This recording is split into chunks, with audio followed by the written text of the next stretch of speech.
আপনি কি জানেন বাংলাদেশে এমন কিছু ব্যাংক আছে যেগুলো শুধু মুনাফা আর সম্পদের দিক থেকেই নয় বরঞ্চ গ্রাহক সেবা, নিরাপত্তা আর প্রযুক্তি ব্যবহারে সবার থেকে এগিয়ে রয়েছে। আজকের এই ভিডিওতে আমরা জানবো এমন 10টি ব্যাংকের কথা যারা দেশের অর্থনীতিকে এগিয়ে নিচ্ছে, গ্রাহকদের দিচ্ছে নিরবিচ্ছিন্ন ডিজিটাল সেবা আর তৈরি করেছে নিজেদের প্রতি অগাধ আস্থা। আপনি যদি ব্যাংকিং খাতে বিনিয়োগ করতে চান বা জানতে চান কোন ব্যাংকে অ্যাকাউন্ট খুললে আপনি পাবেন সবচেয়ে ভালো সুবিধা, তাহলে এই ভিডিওটি আপনার জন্য। বন্ধুরা, জুলাই আন্দোলনের পর থেকে বাংলাদেশের ব্যাংকিং খাতের আসল চিত্র বেরিয়ে আসে। আওয়ামী ফ্যাসিস্ট সরকার বাংলাদেশের ব্যাংকিং খাতকে ধ্বংসের দ্বারপ্রান্তে নিয়ে এসেছিল। আওয়ামী ছত্রছায়ায় চট্টগ্রামের শিল্প গ্রুপ এস আলম ইসলামী ব্যাংক থেকে 8,000 কোটি টাকা লোপাট করেছে। এস আলমের নিয়ন্ত্রিত আরও অন্যান্য ব্যাংক থেকে আরও 1,000 কোটি টাকা সরিয়ে নেওয়া হয়েছে। একইভাবে national bank, IFIC bank, first security ইসলামী ব্যাংক, এসআইবিএল ব্যাংক সহ আরও অন্যান্য ব্যাংক আওয়ামী শাসনামলে লুটপাট করা হয়েছিল। বর্তমান সময় তাই গ্রাহকগণ চিন্তায় আছে কোন ব্যাংকে টাকা রাখলে আমানত হারিয়ে যাবে না, আমানত শতভাগ নিরাপদ। অনেক তথ্য উপাত্ত ঘেটে আজকের এই প্রতিবেদন তৈরি করছে, তাই ভিডিওটি শেষ পর্যন্ত দেখবেন।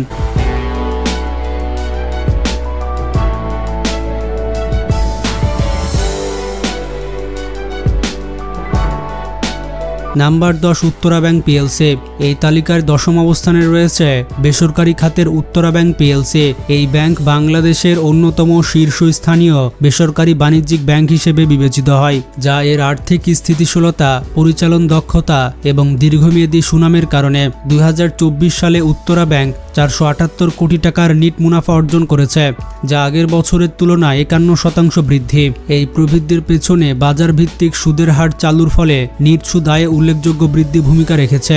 ব্যাংকটির বার্ষিক আয় 2024 সালে 15,000 কোটি টাকায় পৌঁছেছে, যা আগের বছরের তুলনায় 30.75% বেশি। বাংলাদেশের 62 জেলায় উত্তরা ব্যাংকের 229টি শাখা রয়েছে।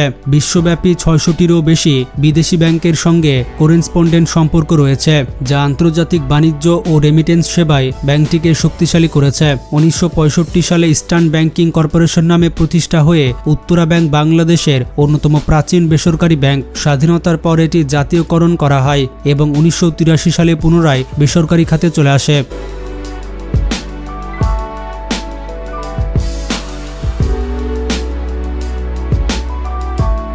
Number 9, prime bank PLC. এই তালিকায় 9ম অবস্থানে রয়েছে বেসরকারি খাতের প্রাইম ব্যাংক পিএলসি। 2024 সালে প্রাইম ব্যাংক 700 কোটি টাকা নিট মুনাফা অর্জন করেছে, মানে কর্মচারীদের বেতন এবং যাবতীয় খরচ বাদে ব্যাংকটি 700 কোটি টাকা আয় করেছে, যা ব্যাংকের ইতিহাসে সর্বোচ্চ। এই সাফল্যের পেছনে সুদের আয়, বিনিয়োগ এবং কমিশনের আয় বৃদ্ধি গুরুত্বপূর্ণ ভূমিকা রেখেছে। ব্যাংকটি 2024 সালের জন্য 20% লভ্যাংশ ঘোষণা করেছে, যার মধ্যে 17.5% নগদ এবং 2.5% স্টক লভ্যাংশে অন্তর্ভুক্ত। 2024 সালের তৃতীয় প্রান্তিকে ব্যাংকের মূলধন পর্যাপ্ততার অনুপাত বা সিএআর ছিল 18.26%, যা ব্যাংকিং খাতে অন্যতম সর্বোচ্চ।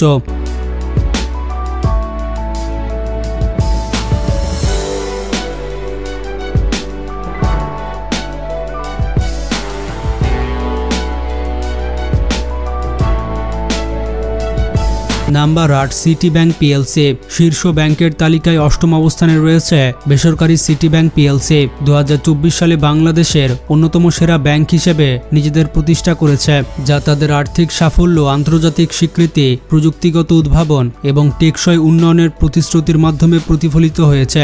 2024 সালে বার্ষিক নিট মুনাফায় প্রথমবারের মতো 100 কোটি টাকা ছাড়িয়েছে এই ব্যাংক। বর্তমানে এটি 134টি শাখা এবং 47টি সাব শাখার মাধ্যমে সারা দেশে কর্মরত রয়েছে। এটির সদর দপ্তর ঢাকার গুলশানে অবস্থিত।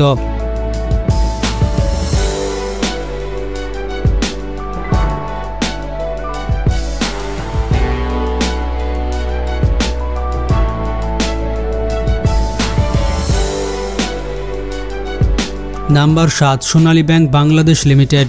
সেরা ব্যাংকের তালিকায় 7ম অবস্থানে রয়েছে রাষ্ট্রায়ত্ত সোনালী ব্যাংক বাংলাদেশ লিমিটেড। এই ব্যাংকটির যদিও খেলাফি ঋণ উল্লেখযোগ্যভাবে বেশি, তারপরও এই ব্যাংকটি গ্রাহকদের মুনাফা দিয়েছে আর অন্যান্য দুর্বল ব্যাংকে তারল্য সহায়তা দিয়েছে।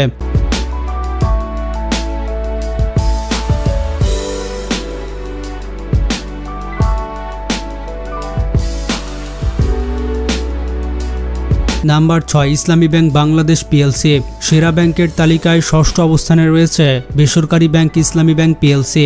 এই ব্যাংকে সেরাদের তালিকায় না রাখলে ভুল হবে, কারণ জুলাই বিপ্লবের পর এই ব্যাংকের দুর্বল দিক প্রকাশ পায়। চট্টগ্রামের শিল্প গ্রুপ এস আলম এই ব্যাংক থেকে 8.5 কোটি টাকা পাচার করে, কিন্তু তারপরও এই ব্যাংকটির বৈদেশিক রেমিটেন্স দেশের ব্যাংকিং ইতিহাসে সর্বোচ্চ।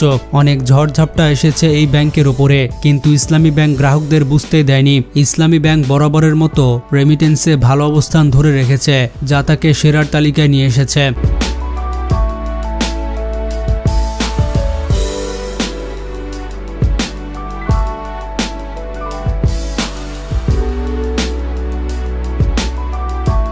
Number 5 Pubali bank PLC. বাংলাদেশের সেরা 10টি ব্যাংকের তালিকায় পঞ্চম অবস্থানে রাখা হবে রাষ্ট্রায়ত্ত bank Pubali bank PLC.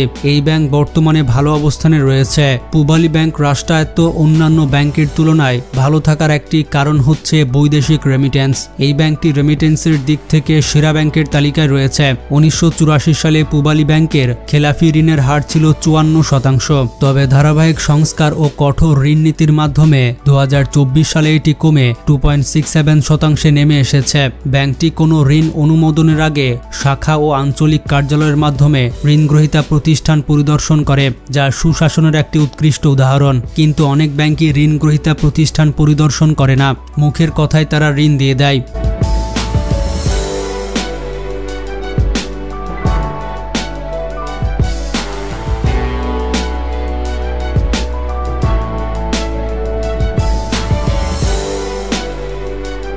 Number 4 বেসরকারি ইবিএল বা eastern bank PLC.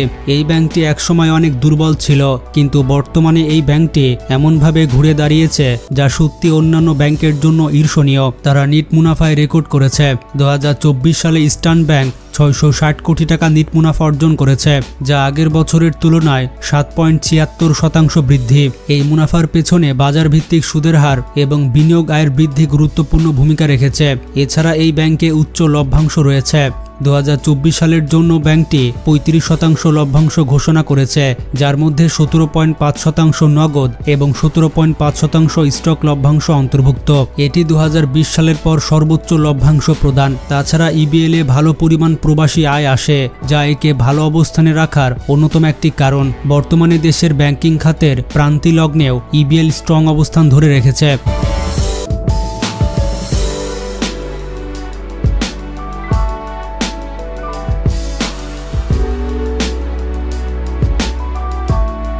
Number 3 BRAC bank. তৃতীয় অবস্থানে রয়েছে বেসরকারি ব্র্যাক ব্যাংক। দেশের অন্যতম বৃহৎ ব্যাংক এটি। সারা দেশে গ্রাহক সেবায় এই ব্যাংকটি এগিয়ে রয়েছে। এই ব্যাংক দেশে বিকাশের মতো প্রথম সারির মোবাইল ব্যাংকিং সেবা নিয়ে এসেছে, যা দেশের অর্থনীতির জন্য একটি মাইল ফলক। ব্র্যাক ব্যাংক 2024 সালে বাংলাদেশের অন্যতম সেরা ব্যাংক হিসেবে নিজেকে প্রতিষ্ঠা করেছে, যা তাদের আর্থিক সাফল্য, প্রযুক্তিগত উদ্ভাবন, গ্রাহক সেবা এবং আন্তর্জাতিক স্বীকৃতির মাধ্যমে প্রতিফলিত হয়েছে। 2024 সালে ব্র্যাক ব্যাংকের একীভূত নিট মুনাফা হচ্ছে 1432 কোটি টাকা, যা আগের বছরে 828 কোটি টাকার তুলনায় 73% বৃদ্ধি পেয়েছে। এই সাফল্যের পেছনে রয়েছে আমানত ঋণ এবং ডিজিটাল ব্যাংকিং কার্যক্রমের শক্তিশালী বৃদ্ধি।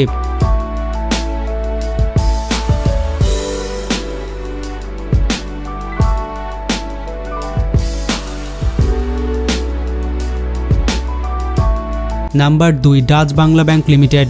সেরা ব্যাংকের তালিকায় দ্বিতীয় অবস্থানে রয়েছে বেসরকারি খাতের ডাচ বাংলা ব্যাংক পিএলসি। গত প্রান্তিকে Dutch Bangla bank standard chartered ব্যাংকের পরবর্তী সর্বোচ্চ মুনাফা অর্জন করেছে। ডাচ বাংলা ব্যাংকের সর্বোচ্চ গ্রাহক সেবা কেন্দ্র এবং এজেন্ট আউটলেট রয়েছে, যা দেশের অন্যান্য ব্যাংকের তুলনায় বেশি। ডাচ বাংলা ব্যাংক চলতি বছরে গ্রাহক ও বিনিয়োগকারীদেরকে উল্লেখযোগ্য হারে মুনাফা দিয়েছে। এই ব্যাংক গ্রাহক আমানত শতভাগ নিরাপদ, আর এই ব্যাংকটি গ্রাহকদের আমানতের উপরে ভালো মুনাফা দিয়ে থাকে।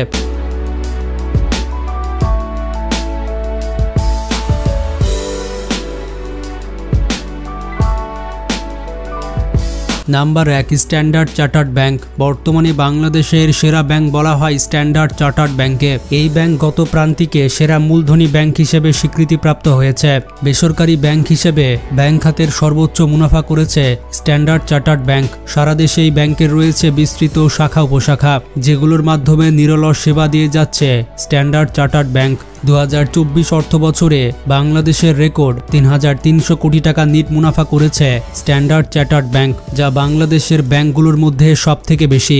2023 সালের তুলনায় এটি 41% বৃদ্ধি পেয়েছে, যেখানে আগের বছরে নেট মুনাফা ছিল 2,335 কোটি টাকা। যেখানে অন্যান্য ব্যাংক তারল্য সংকটে ভুগছে, এই ব্যাংক তার স্ট্রং অবস্থান ধরে রেখেছে। তো যাই হোক বন্ধুরা, এগুলো ছিল বাংলাদেশের সবথেকে সেরা 10টি ব্যাংক। এর বাইরেও বাংলাদেশে অনেক ব্যাংক রয়েছে, তবে আমাদের ক্রাইটেরিয়া এই ব্যাংকগুলো পূরণ করেছে। আপনার মতে এর মধ্যে কোন ব্যাংকটি সবথেকে সেরা? আপনাদের মতামত কমেন্টে জানাতে পারেন। ভিডিওটি ভালো লাগলে বেশি বেশি শেয়ার করবেন। আজকে পর্যন্তই, ভালো থাকবেন, টেক কেয়ার।